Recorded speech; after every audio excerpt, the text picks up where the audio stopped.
নমস্কার বন্ধুরা, আমি শ্রাবন্তী আর আপনারা দেখছেন গ্রিনরুপ গার্ডেন। বন্ধুরা, আমাদের আম গাছে মুকুল আসার টাইম প্রায় হয়েই গেছে। অনেক গাছে মুকুল এসেও গেছে, আর অনেক গাছে এখন মুকুল আসবে হচ্ছে। আমাদের এই সময় আপনাদের গাছগুলো দেখবেন যে এইভাবে কিন্তু নোটগুলো বেরোনো শুরু হচ্ছে।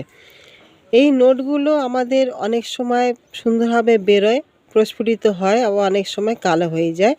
কেননা এতে আমাদের সঠিক পুষ্টি পায় না, পটাশিয়ামের ঘাটতি থাকে, নিউট্রিশনের ঘাটতি থাকে। এই পয়েন্টগুলো আমাদের সঠিকভাবে বেরোতে চায় না। আজকে বন্ধুরা, আমি আম গাছের এই পয়েন্ট নিয়ে বা কী যত্ন পরিচর্যা এই সময় লাগবে, আমরা কি স্প্রে করব এই সময় গাছে, যাতে এই সমস্ত গাছে ভিটামিনের অভাব, পটাশিয়ামের অভাব যেন পূর্ণ হয়ে যেতে পারে, কোনো রকম অভাব যেন না থাকে। আমাদের যে নোটগুলো বেরোবে সেই নোটগুলো যেন সুন্দরভাবে যেন বেরোতে পারে এবং সুন্দর একটা মুকুল যেন হতে পারে। সেই কারণেই আমি আজকে এই ভিডিওটা করছি আপনাদের সকলের জন্য, যাতে আপনারা সেই যত্ন পরিচর্যা করতে পারেন আপনাদের গাছগুলোতে, যেন মুকুল যে আসবে এবারে, বা অনেক জায়গায় আপনাদের মুকুল এসেও গেছে, সেই মুকুলটা যেন হেলদি হয়, ভালো হয়। সেই নিয়ে আজকে ভিডিওর আমার বিষয়বস্তু। বন্ধুরা, পুরো ভিডিওটা দেখবেন, স্কিপ করবেন না। আশা করি ভিডিওটা আপনাদের অনেকটাই উপকারে আসবে। বন্ধুরা, আমাদের আম গাছগুলো দেখতে পাচ্ছেন যে পুরোপুরি কিন্তু সুন্দর ফ্রেশ আছে। এখানে যে পাতা বেরিয়েছে তার সঙ্গে কিছু মুকুলও বেরিয়েছে। আমাদের এখানে দেখতে পাচ্ছেন যে এইভাবে কিন্তু নোটগুলো বেরোচ্ছে। এই নোটগুলো ফুঁড়ে বেরোলেই কিন্তু এই নিয়ে মুকুল নিয়ে বেরোবে। অনেক সময় দেখা যায় কি যে নোটগুলো থাকে, এই নোটগুলো কিন্তু সঠিকভাবে বৃদ্ধি ঘটে না। তার সবথেকে বড় কারণ সেটা হচ্ছে পটাশিয়ামের ঘাটতি। পটাশিয়ামের ঘাটতি যদি থাকে তাহলে কিন্তু আমাদের এই যে নোটগুলো সুপ্ত হয়ে থাকে, এখান থেকে কিন্তু নোটের বৃদ্ধি ঘটে না।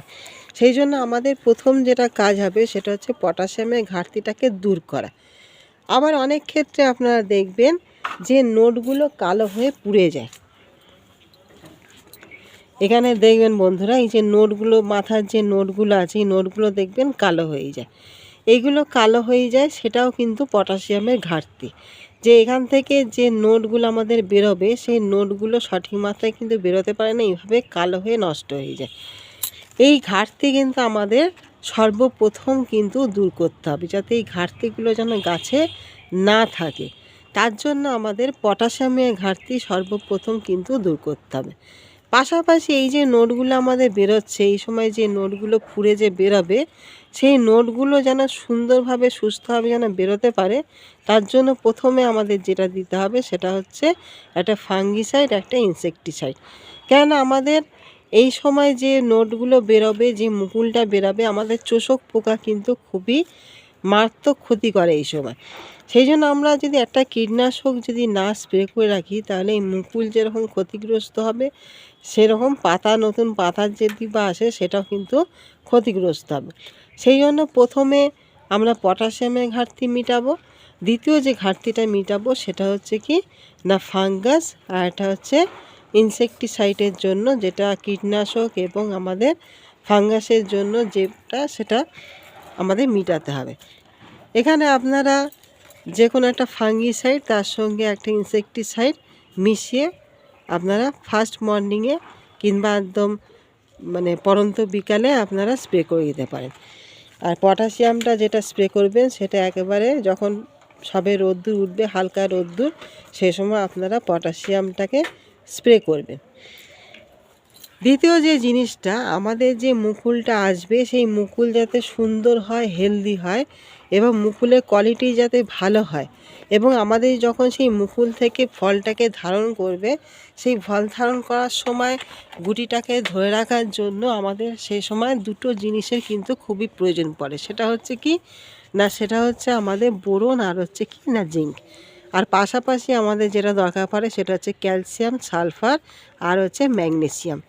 এই জন্য আপনাদের এখন থেকে একটা মাইক্রো নিউট্রিয়েন্ট কিন্তু স্প্রে করতে হবে গাছে। তাহলে আমরা যে পটাশিয়ামটা স্প্রে করব, অনুখাদ্য স্প্রে করব, আমরা ইচ্ছা করলে একসাথেই স্প্রে করে দিতে পারি, বারে বারে না করে আমরা একসাথে কিন্তু স্প্রে করতে পারি। আপনারা যদি মোবোবিন নেন, তাহলে মোবোবিন 1 লিটার জলে 2 গ্রাম নেবেন। তার সঙ্গে 1 গ্রাম কি 1.5 গ্রাম পরিমাণ আপনারা বোরন নেবেন, বোরন 20 যেটা আমাদের।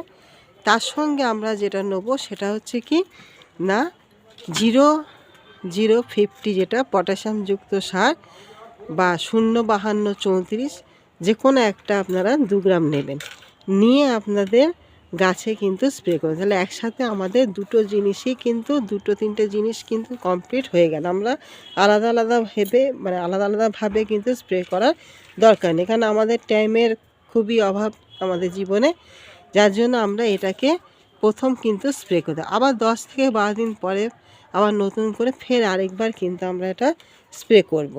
তাহলে প্রথমে আমরা দিয়ে দেবো কি না ফাঙ্গিসাইড ইনসেকটিসাইড প্রথম অবস্থায় দিয়ে দেবো। তার 3 থেকে 4 দিন পরে আপনারা এই জিনিসটাকে স্প্রে করে দেবেন। দেওয়ার পরে আবার ফের 10 দিন কি 12 দিন পরে আবার নতুন করে ফের আবার ওটাকে রিপিট করবেন। তাতে কি হবে, আমাদের গাছগুলো কিন্তু সুস্থ থাকবে, রোগ পোকার হাত থেকে রক্ষা পাবে, ফাঙ্গাসের হাত থেকে রক্ষা পাবে, পাশাপাশি যে আমাদের অনুখাদ্যের অভাব, পটাশিয়ামের যে অভাব, সেই অভাবগুলো কিন্তু দূর হবে।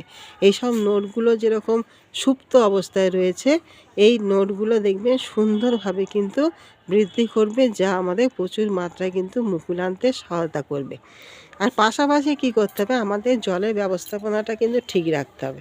কেন আমরা এতদিন জল অল্প দিয়েছি, কম দিয়েছি, গাছকে কষ্ট দিয়েছি, আমাদের জল কম দেওয়ার ফলে অনেক পাতা আমাদের ঝরেও পর্যন্ত গেছে। কিন্তু এই সময় যদি আমরা জল কম দিই তাহলে কিন্তু আমাদের এই মুকুলগুলো কিন্তু সঠিকভাবে বেরোবে না।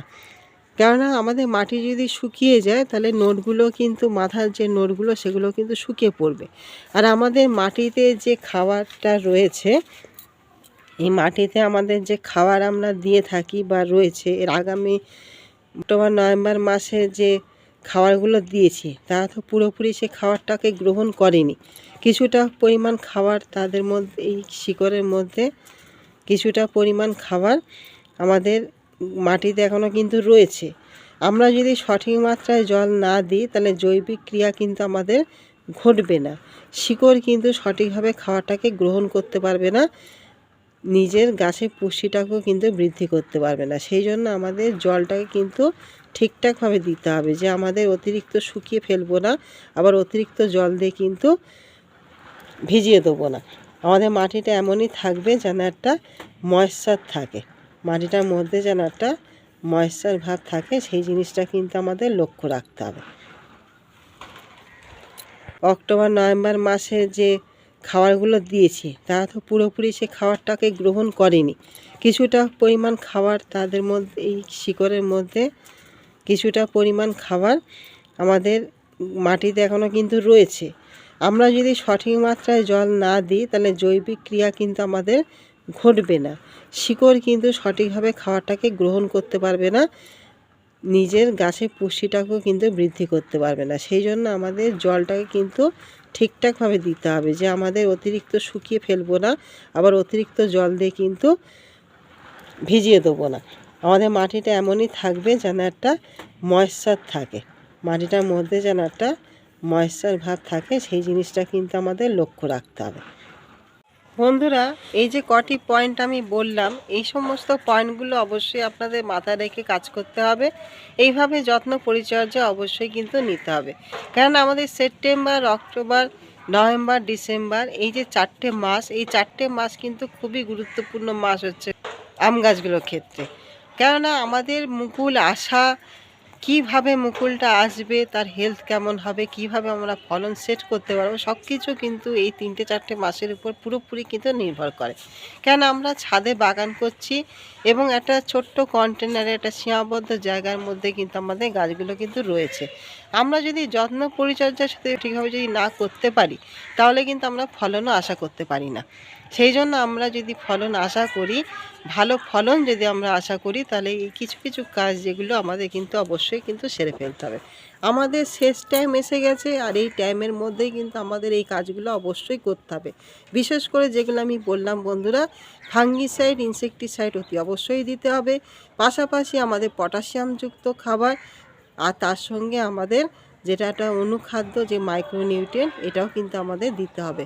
কেন এটা আমাদের খুবই প্রয়োজন এই সময় গাছকে হেলথ গাছটাকে সুস্থ রাখা, রোগ পোকার হাত থেকে রক্ষা করা, যাতে আমাদের মুকুলটা সুন্দরভাবে বেরোয়, সুন্দরভাবে যেন আসে, এবং মুকুলের স্বাস্থ্য যাতে ভালো হয়, মুকুলটা সুন্দর হয়, প্রস্ফুটিত হয়, এবং সেখান থেকে প্রচুর মাত্রায় আমাদের গুটিগুলো যেন ধরে, আর সেই গুটিগুলো গাছ যেন টিকিয়ে রাখতে পারে। সেই জন্যই আমাদের এই কাজগুলো কিন্তু সারতে হবে। তাহলে আশা করি বন্ধুরা এইভাবে কাজ করলে অতি অবশ্যই আপনারা ভালো রেজাল্ট পাবেন। আর আমার এই ভিডিও দেখে আপনারা নিশ্চয়ই উপকৃত হবেন। আপনাদের যদি ভালো লাগে অবশ্যই লাইক কমেন্ট করবেন, শেয়ার করবেন, আর আমার নতুন বন্ধু হলে অবশ্যই এটা সাবস্ক্রাইব করবেন। আগামী দিন নতুন কোনো একটি ভিডিও নিয়ে ফের আপনাদের সামনে চলে আসব। এতক্ষণ ভিডিওটি দেখার জন্য আপনাদের সবাইকে জানাই অসংখ্য ধন্যবাদ। নমস্কার।